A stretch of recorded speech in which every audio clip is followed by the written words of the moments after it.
No habrá apagones durante las fiestas de Navidad y fin de año, según anunció la ministra de Energía durante su comparecencia en la Asamblea.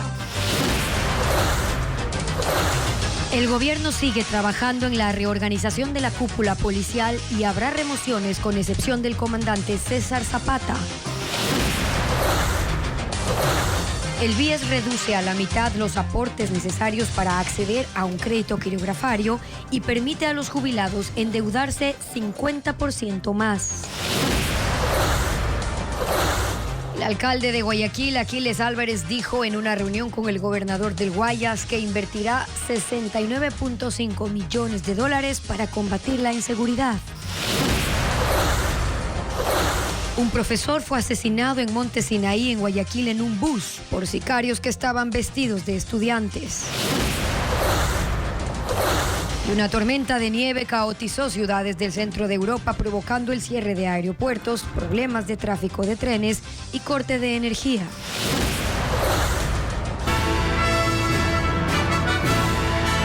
¿Qué tal, amigos? Bienvenidos a Televistazo este lunes 4 de diciembre. Gaby, ¿qué tal? Hola, Estefi, amigos, bienvenidos. Un inicio de semana sin apagones, pero mañana se retomarán. Empezamos.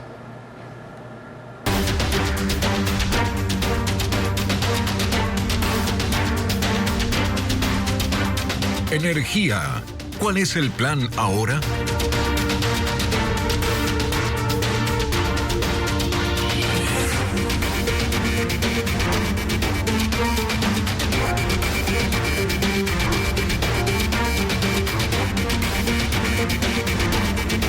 La ministra de Energía, Andrea Robos, compareció ante la Comisión de Fiscalización y dio a conocer las acciones que se están tomando para evitar los racionamientos de energía.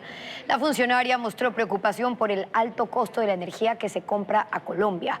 Patricio Díaz está en la sesión de esa mesa legislativa. Patricio.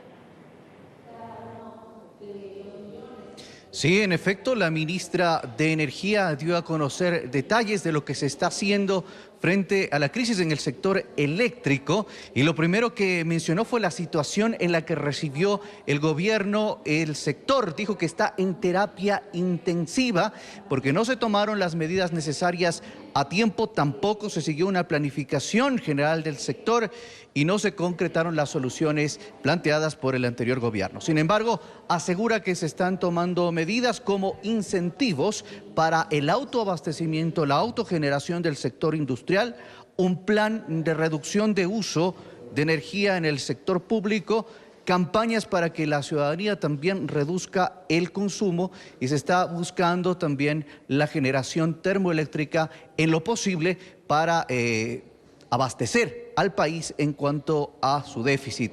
Frente a todo esto, la ministra también hizo un anuncio en cuanto a los apagones, los racionamientos durante el mes de diciembre.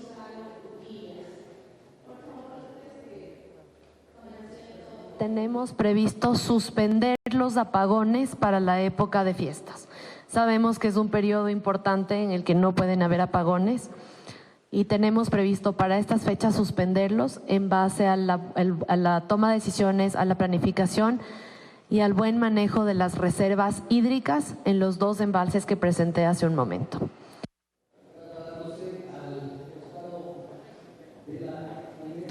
Muy bien, también aseguró que no habría un incremento de la tarifa eléctrica residencial. Eso lo dijo la ministra ante la Comisión de Fiscalización y mostró su preocupación por el alto costo que se está pagando por la energía que se compra a Colombia. Dijo que hay un incremento del 35% en ese costo, algo que no ha pasado antes, y que eso implica ya en el 2023 casi $220 millones.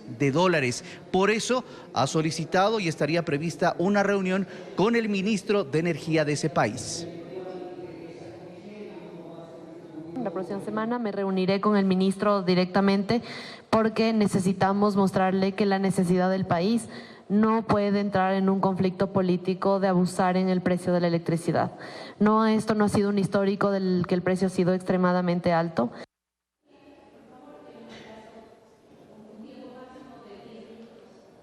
Bien, precisamente este tema de la crisis en el sector eléctrico se analiza en la Comisión de Fiscalización. Están pendientes también otras autoridades del sector, las cámaras de industrias y de producción, para dar a conocer las medidas que se están tomando e incluso las pérdidas que estaría generando estos apagones y racionamientos.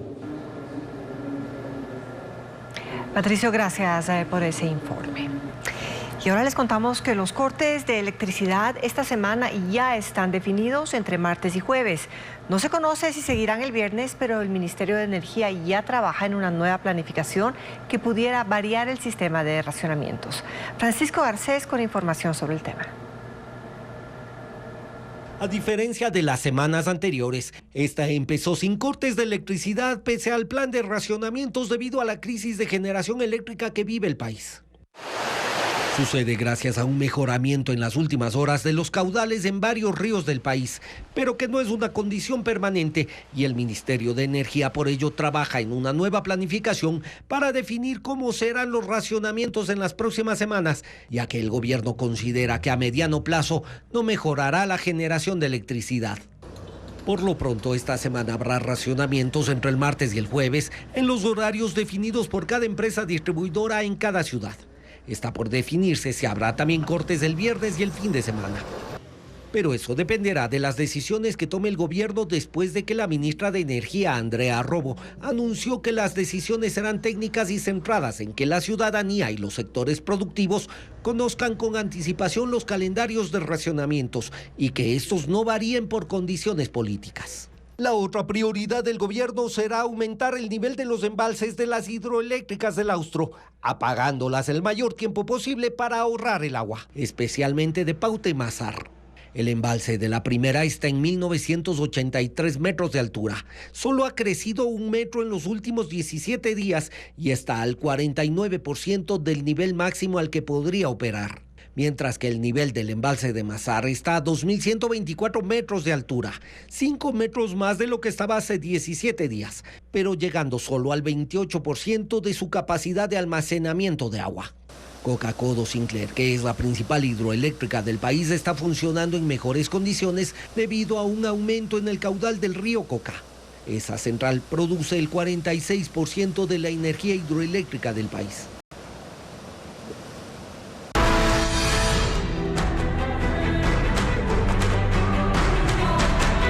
Policía, depuración en la cúpula. La reestructuración de la policía empezará con el cambio de generales en las unidades estratégicas. El gobierno busca nuevos liderazgos y está analizando las renuncias de todos los generales. Paul Romero con el informe. El gobierno se toma su tiempo para ejecutar los cambios en la Policía Nacional. Desde el pasado jueves, el presidente Daniel Noboa y la ministra de Gobierno Mónica Palencia están analizando las renuncias que presentaron los 16 generales que integran el mando institucional por solicitud del Ejecutivo. Los principales cambios se realizarían en la Dirección Nacional de Inteligencia, DGI, que desde hace 1 año y medio la dirige el general Manuel Samaniego. Esta dirección es considerada una de las más estratégicas de la Policía Nacional para la lucha contra el crimen organizado. Unidad policial en donde el Ejecutivo pretende realizar varios cambios, pero que los mantiene bajo reserva. Las otras modificaciones se ejecutarán en la Dirección Nacional de Investigación Antidrogas. Desde octubre de este año está bajo control del general William Villarroel. En lo que va del 2023 se han incautado más de 160 toneladas de droga. Además, se modificaría la Dirección de Seguridad Ciudadana y Orden Público, que controla el general Pablo Ramírez, quien dirigió las cárceles del país durante el gobierno de Guillermo Lasso. Sobre la reestructuración, la ministra Palencia dijo este fin de semana que conoce los riesgos que corre al cambiar a los generales de la cúpula policial, pero que los va a realizar. Mientras esperan los decretos ejecutivos, se conoce que el gobierno aceptaría las renuncias de al menos 3 generales. El comandante César Zapata fue ratificado. El Ejecutivo aún trabaja en la nueva estructura de la cúpula policial una vez que el gobierno haya ratificado en el cargo a su comandante César Zapata. Fabiola Santana está en la presidencia. La agenda del presidente Daniel Noboa se mantiene reservada. Sin embargo, conocimos que a las 9 de la mañana convocó a una reunión al comandante general de policía ratificado, César Zapata. Aquí se definiría cómo quedará reestructurada la cúpula policial una vez que los generales colocaron sus renuncias por pedido del mandatario. La reunión se dio sin que se tengan pronunciamientos oficiales, por lo que estamos a la espera de que se publiquen estos cambios. En la tarde las reuniones continuarán aquí en el Palacio de Carondelet. Está invitado el presidente de la Corte Nacional de Justicia, Iván Saquicela, en una primera reunión protocolaria que además coincide con los problemas en la justicia para aplicar el decreto de Noboa que deroga la tabla de consumo de drogas. La agenda culminará hoy con un gabinete ampliado y nosotros continuaremos aquí en la presidencia para conocer los temas que se tratarán y las resoluciones que se tomen. Una tormenta de nieve caotizó varias ciudades del centro de Europa. Provocaron cancelaciones de vuelos y problemas de tráfico de trenes durante el fin de semana. En Alemania, el aeropuerto de Múnich reanudó completamente sus actividades hoy lunes, tras verse obligado el sábado a cancelar vuelos por las fuertes nevadas en el sur del país. El domingo el tiempo continuó haciendo estragos, por lo que 2/3 de las rutas aéreas seguían suspendidas. La estación central de trenes de Múnich también sufrió por el clima extremo y suspendió sus servicios hasta hoy. Otros aeropuertos de la región, incluido el de la ciudad suiza de Zúrich, también anunciaron retrasos y cancelaciones debido al clima. En Austria hubo interrupciones en las carreteras y conexiones ferroviarias. En la República Checa, varias vías principales del país estuvieron bloqueadas durante horas. Los trenes y el transporte público también sufrieron retrasos y cancelaciones. Además, 15.000 hogares se quedaron sin luz. El norte de Inglaterra también reportó grandes cantidades de nieve el domingo, causando estragos en el tráfico y cortando el suministro eléctrico a cientos de viviendas. Israel retiró a su equipo de negociadores de los diálogos para un alto al fuego en la guerra contra Hamas, al considerar que las conversaciones llegaron a un punto muerto. El asedio en Gaza continúa ahora en ciudades del sur, mientras Estados Unidos advierte que no permitirá el desplazamiento de ciudadanos palestinos ni modificaciones en las fronteras de la Franja de Gaza. El reporte con Pedro Jiménez. Las operaciones militares de las Fuerzas de Defensa de Israel se han trasladado hacia el sur de la Franja de Gaza, justamente hacia el sitio donde cientos de miles de palestinos se habían ido ante las advertencias de que debían evacuar las regiones del norte. La ciudad de Han Yunis se ha convertido en blanco de los ataques más recientes y para muchos ya no hay dónde ir. 8 de cada 10 habitantes de la Franja de Gaza se cuentan ahora como desplazados y hay quienes han abandonado incluso los refugios de Naciones Unidas. La expansión de las operaciones terrestres los empuja hasta Rafa, en la frontera con Egipto, el punto de paso de ayuda humanitaria por el cual el domingo pasaron los últimos camiones con alimentos e insumos médicos. Pero así también la presión una vez más aumenta en los hospitales. Hay miles de heridos luego de los ataques del fin de semana y la cantidad de niños afectados eleva las alertas sobre el impacto de esta guerra en la población civil.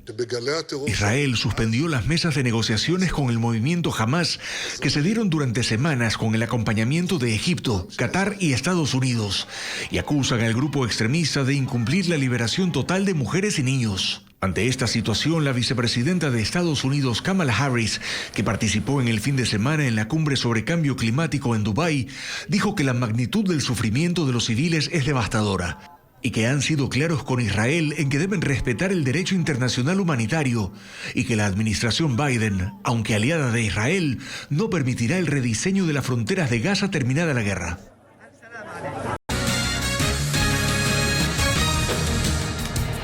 El BIES incrementó la capacidad de endeudamiento al 50% para jubilados y pensionistas de la Seguridad Social. Ahora ya no serán necesarias 24 aportaciones para obtener un préstamo quirografario. Adriana Bermeo explica las razones. La capacidad de endeudamiento en préstamos quirografarios para jubilados y pensionistas se incrementó al 50%. Hasta finales de noviembre, la cuota de los créditos se manejaba por rangos de edad. No podía ser superior al 40% de los ingresos mensuales y en el caso de personas de 89 años en adelante, no mayor al 30% de su pensión. También hay modificaciones en los plazos para el pago. Jubilados de hasta 78 años podrán financiar el crédito a 5 años plazo. Jubilados de entre 79 y 83 años hasta 4 años. Jubilados mayores a 83 años hasta 2 años plazo.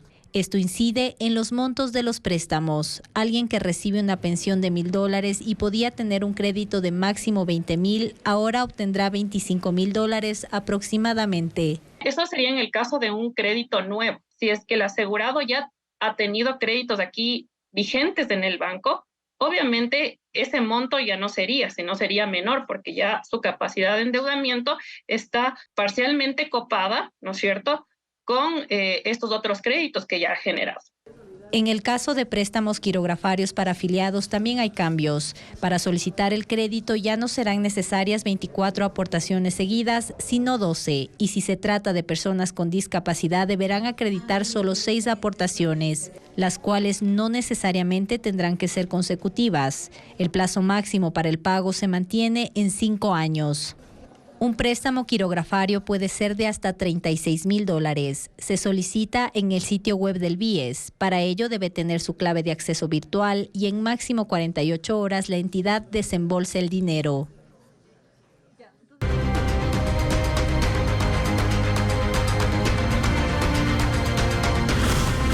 Ley económica. Los parches de Noboa. El proyecto económico urgente remitido por el Ejecutivo a la Asamblea Nacional contempla la creación de zonas francas. Este modelo existió en el Ecuador hasta el 2010 y se propone retomarlo como un mecanismo para incentivar inversiones y generar empleo. Conozcamos qué es lo que plantea el régimen. El proyecto urgente de ley de eficiencia económica y generación de empleo retoma la propuesta de creación de zonas francas que en 2 momentos el expresidente Guillermo Lasso intentó pasar por la Asamblea Nacional y también por la Corte Constitucional. En las 2 ocasiones, la respuesta le fue negativa. Ahora, el presidente Daniel Noboa lo vuelve a plantear argumentando la promoción de inversiones privadas nacionales y extranjeras. Según Noboa, las zonas francas tienen el potencial de generar hasta 180,000 empleos directos e indirectos. Conceptualmente, una zona franca es un lugar dentro de un país donde los impuestos y aranceles son inferiores a los del resto del territorio y donde generalmente existen otros incentivos fiscales y subvenciones para que fábricas y empresas se asienten en él.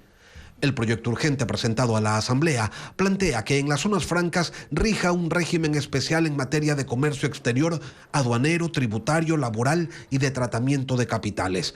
Por ejemplo, todo lo que ingrese y salga de las zonas francas, entiéndase importaciones y exportaciones, estaría exento del pago de todos los impuestos locales, tributos y formalidades aduaneras. Luego, tendría una tasa fija del 15% por el resto del periodo que sería de 30 años, prorrogables las veces que sean necesarias. El modelo que propone Noboa, salvo los incentivos tributarios que son más moderados, es un copy-paste de lo que planteó Lasso en su momento. Y se contempla la posibilidad de que las zonas francas sean uniempresariales o multiempresariales. No establece monto de inversión mínima para los operadores ni para los usuarios. El régimen laboral aplicable en las zonas francas será el de contratos temporales. En el Ecuador, el modelo de zonas francas estuvo vigente desde 1991 hasta el 2010, cuando fueron reemplazadas por las zonas especiales de desarrollo económico, bajo el argumento de que las zonas francas no cumplieron con el objetivo de atraer nuevas inversiones. Con las sedes, tampoco llegaron los capitales.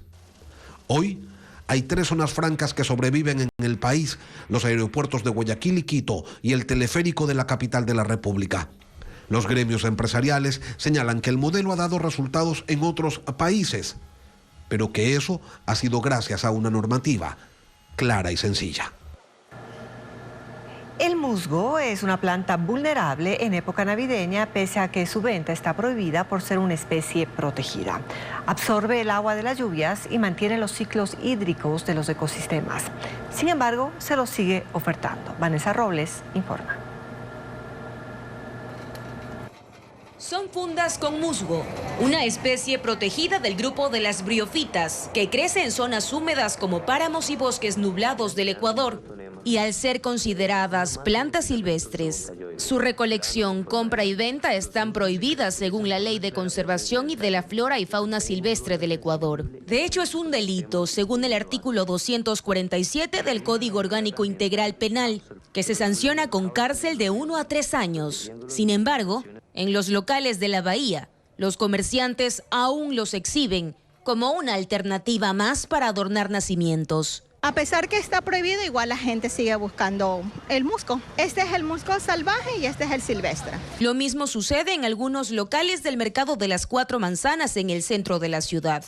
Hay quienes lo ocultan y lo sacan solo cuando el cliente lo pide. El desequilibrio que ocasiona al ecosistema cuando se adorna con musgo el pesebre es más significativo de lo que parece, pues al retirarlo del suelo, aumenta la erosión, disminuye la humedad del bosque y provoca la pérdida del hogar de cientos de invertebrados. Absorben el agua que cae de la lluvia y la liberan poco a poco para el mismo bosque. Pueden almacenar bastantes veces su peso en seco, desde el 5% hasta el 25%. Su extracción ilegal también interrumpe el proceso de transferencia de sustancias nutritivas entre plantas. En Ecuador se han registrado 950 especies de musgos. El año anterior se decomisaron 982 kilogramos de musgo y bromelias, siendo Guayas y Pichincha las provincias en las que se registró el mayor número de incautaciones. Y en Machachi se eligió el cuy más bonito como parte de un congreso enfocado en la crianza y manejo de estos animales. Alex Pila muestra al ganador del primer lugar.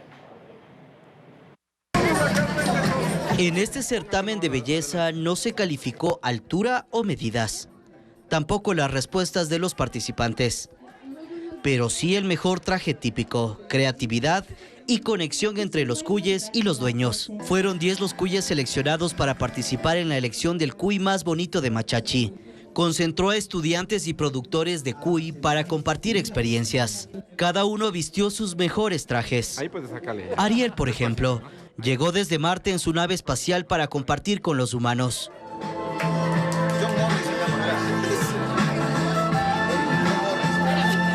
También hubo un Atahualpa Junior, que se mostró imponente, con su vestimenta de oro y tejidos. También siendo una gran representación de nuestra cultura andina, estos ya siendo populares desde la época precolombina, antes de la llegada de los españoles. Luego de una competencia reñida, Atahualpa ganó el primer lugar. Tanto asociaciones, estudiantes y la empresa privada afirman que estos eventos ayudan a mejorar los procesos de producción, porque un cuy en el extranjero podría llegar a costar hasta $75. Aquiles Álvarez, el alcalde de Guayaquil, quiere reunirse con el presidente Daniel Noboa para pedirle que destine más recursos a la lucha contra la criminalidad en la ciudad. El Cabildo aportará con cerca de $70 millones para seguridad en el 2024. Este lunes hubo un primer encuentro con el gobernador del Guayas, Alberto Molina, para revisar estadísticas y estrategias. Luisa María Heredia con el informe. Luego de que el municipio de Guayaquil se quejara públicamente de la cancelación a última hora de la reunión agendada para las 8 de la mañana de este lunes entre el alcalde Aquiles Álvarez y el gobernador del Guayas, Alberto Molina, para revisar las estrategias e inversión en seguridad ciudadana, la cita finalmente se dio. Fue en el despacho de Álvarez, a puerta cerrada. Participaron los directivos de la empresa pública municipal de seguridad, quienes expusieron estadísticas referentes a la ola de criminalidad que azota la urbe y proyectos complementarios para la reconstrucción del tejido social. Este fue el primer encuentro de coordinación entre autoridades locales, tras la designación de Molina. El pedido para tener una reunión con el señor gobernador es para que conozca la data que manejamos con nuestro centro de inteligencia, la inversión que hace el municipio de Guayaquil para intervenir directamente contra la inseguridad. La inversión en materia de seguridad este 2023 fue de $78.3 millones. Para el 2024 se han presupuestado 69.5 millones más, lo que da un total de $147.8 millones. Pero no es suficiente. Por eso el alcalde le pidió a Molina que gestione una reunión con el presidente Daniel Noboa a quien días atrás criticó por quitarle la competencia del quinto puente para solicitarle más recursos. El gobernador va a hacer la gestión para hablar con el presidente de que se necesitan muchos más recursos para luchar en Guayaquil. El presidente igualmente, pese a los escasos recursos, dará todo el apoyo para volver a la paz social. Cada 15 días esperan reunirse para dar seguimiento a las acciones emprendidas. De hecho, Molina asistirá al Consejo Cantonal de Seguridad que sesionará el próximo miércoles en las instalaciones de Segurepe. El gobernador, por su parte, destacó la predisposición para trabajar en conjunto. Entre la noche y madrugada de hoy, 6 personas han sido asesinadas en el norte y sur de Guayaquil. Esto mientras que en Manta una balacera afuera de un centro comercial causó alarma entre los usuarios y dejó un agente de tránsito herido. Merlin Ochoa con el resumen. Esta es la calle 36 entre Rosendo Avilés y Augusto González en el suburbio de Guayaquil. Ahí 6 personas jugaban naipes aproximadamente a las 6:30 de la tarde de este domingo cuando 2 hombres en moto llegaron y dispararon en 12 ocasiones. 2 mujeres y un hombre huyeron, pero el resto murió. Una de las víctimas tiene antecedentes penales por tentativa de sicariato.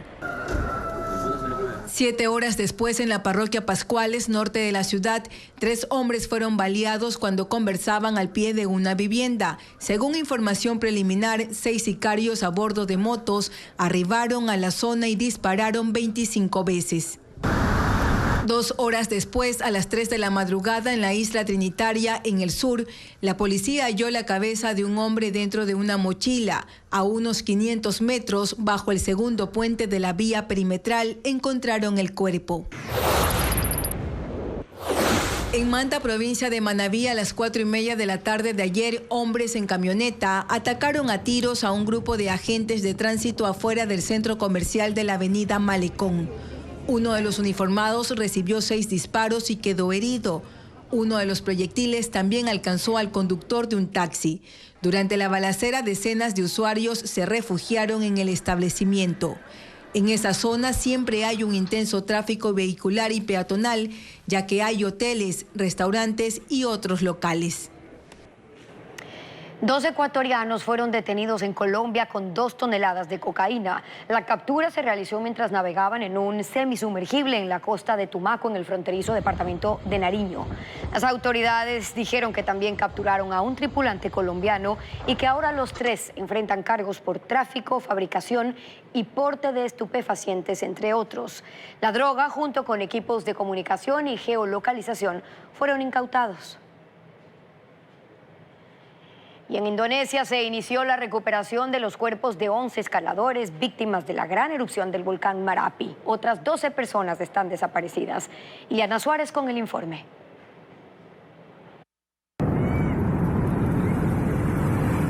Marapi ha estado en constante actividad desde 2011 y siempre se había mantenido en un nivel 3 de alerta. Pero la tarde del domingo se registró una enorme erupción que sorprendió a los aldeanos e incluso a las autoridades. Unos 75 escaladores habían subido al monte de casi 2.900 metros de altura al momento del estallido. 49 sobrevivieron y lograron descender a salvo. Allí estaban prohibidos los ascensos a la cima. Solo se podía ir a zonas delimitadas de seguridad. Pero muchos deportistas hicieron caso omiso. Los equipos de rescate reportan que hallaron a 12 sobrevivientes con serias heridas. Otros 3 estaban en perfecto estado. También encontraron los cuerpos de 11 deportistas.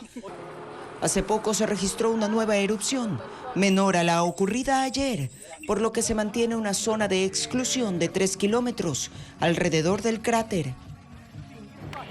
Agencias federales y locales de Estados Unidos trabajan para tratar de identificar una enfermedad respiratoria infecciosa canina atípica. Incluye síntomas como tos, estornudos, secreción en ojos o nariz y letargo que en ciertos casos ha causado la muerte de perros. CNN con el informe. Desde mediados de este año, una enfermedad desconocida está llevando a la muerte a perros en al menos 12 estados de Estados Unidos. Las infecciones respiratorias ocurren todos los años. Lo que pasa es que esta es especial porque no sabemos qué lo está causando. En Washington, Oregon, California, Nueva Hampshire, Rhode Island y Florida, entre otros, se han presentado casos de esta misteriosa enfermedad respiratoria infecciosa entre los perros y que tiene desconcertados a los veterinarios. Y el problema con esta infección es que no sabemos quién es el agente patogénico causándola. Sabemos que los antibióticos convencionales no son efectivos y la única opción que tenemos los médicos veterinarios es terapia de soporte, suero, nebulizadores, pero no tenemos ninguna medicina. Actualmente, científicos, laboratorios clínicos como los de Nueva Hampshire o Washington trabajan a toda marcha para tratar de detectar la enfermedad y así evitar que más perros sigan muriendo. Por ahora, los expertos dan unas recomendaciones básicas para los dueños de estos animales. Evita lugares de alto tráfico canino como los parques de perros, las guarderías si es posible, los lugares de entrenamiento. Y si detecta que el animal tiene tos que le dura más de 2 o 3 días, como dice Marta Sánchez, llévelo al veterinario. Podría tratarse de una infección respiratoria común, pero también podría ser esta rara enfermedad. En Guayaquil hay conmoción por el asesinato a tiros de un docente de un colegio público cuando iba a casa. El crimen motivó que el gremio de educadores se reúna con el gobernador del Guayas en busca de seguridad. Diego Cuenca con el informe. Galo Simón Balseca fue el docente de 56 años, al que asesinaron a tiros dentro de un bus de la línea 132, que circulaba el viernes en Monte Sinaí, en el noroeste de Guayaquil. Según testigos, los criminales eran jóvenes que vestían uniforme de colegio. La víctima fue atacada cuando se dirigía a su casa, luego de salir del plantel Leonidas García, que se ubica en la vía Adaule, donde la mañana de ese lunes alumnos y profesores mostraron luto por su compañero, que tenía 20 años en la docencia. El crimen motivó que el gremio de educadores se reúna con el gobernador del Guayas para denunciar que 120 profesores son víctimas de extorsión y amenazas por parte de estudiantes. Por eso piden al Distrito de Educación que los trasladen a otros planteles. Nuestro compañero fue vil y cobardemente asesinado. El delito de él fue reclamar a los estudiantes que tengan un mejor comportamiento y que por lo tanto le iba a informar al DES y las autoridades de la situación violenta que había él parado. Solo una profesora se atrevió a presentar la denuncia en la fiscalía, porque teme ser la próxima víctima. Son padres de familias que pertenecen a cosas que no están debidas y entonces amenazas de que me iban a quemar viva, que me iban a arrastrar, fueron hasta con armas y todo. El gremio también reclamó por la falta de policías en los planteles. Esta mañana un hombre fue asesinado en el puerto pesquero de Esmeraldas y según testigos, el atacante irrumpió en el establecimiento a bordo de una moto, se dirigió hasta una bodega y disparó. Un comerciante de marisco resultó herido en medio de la balacera y fue trasladado a un hospital donde está internado. Esta es la segunda balacera ocurrida en el puerto artesanal en este año. En abril recordemos que fueron asesinados 9 pescadores. Danza, canciones y amor finos en un evento realizado en Guayaquil, mientras que en Quito hubo un concierto de ensamble de guitarras. Luis Alfredo Zúñiga con más de la agenda cultural.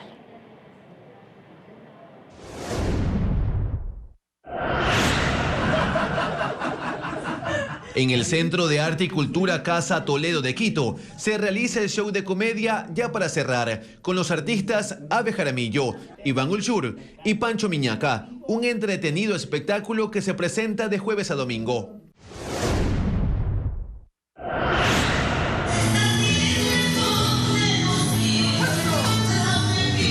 La compañía de danzas costeñas Retrovador celebró sus 37 años de historia en el Museo Municipal de Guayaquil con un espectáculo lleno de danza, canciones y amor finos. Se escucharon pasacalles, tonadas, pasillos, cuadrillas, sanjuanitos y zapateos.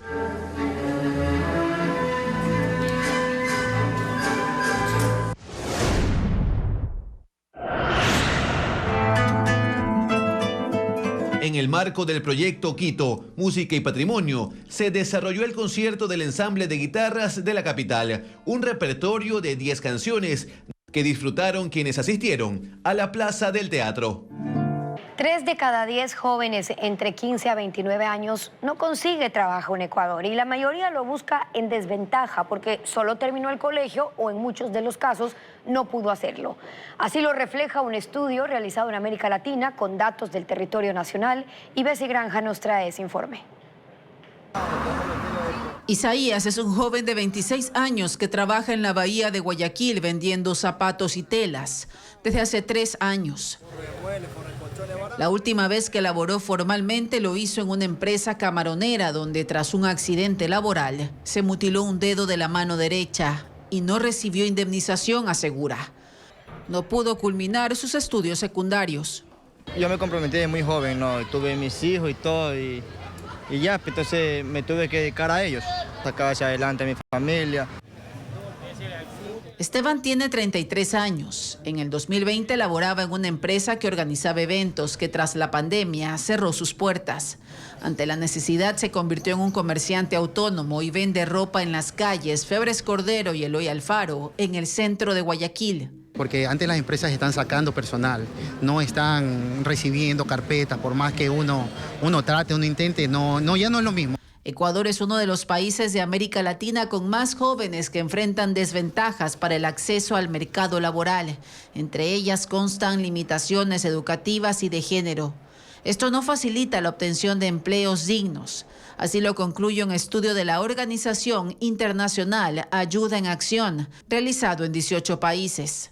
Según las estadísticas, en Ecuador 3 de cada 10 jóvenes entre 15 y 29 años no tiene un empleo, mientras 6 de cada 10 que busca un trabajo no culminó el colegio. En la población femenina joven, estos porcentajes son mucho más amplios, pues se conoce que 5 de cada 10 mujeres en América Latina no logran acceder al mercado laboral. El estudio concluye en que es necesario fortalecer el ingreso a la secundaria con distintas modalidades que revitalicen la formación profesional para elevar las competencias de estos jóvenes.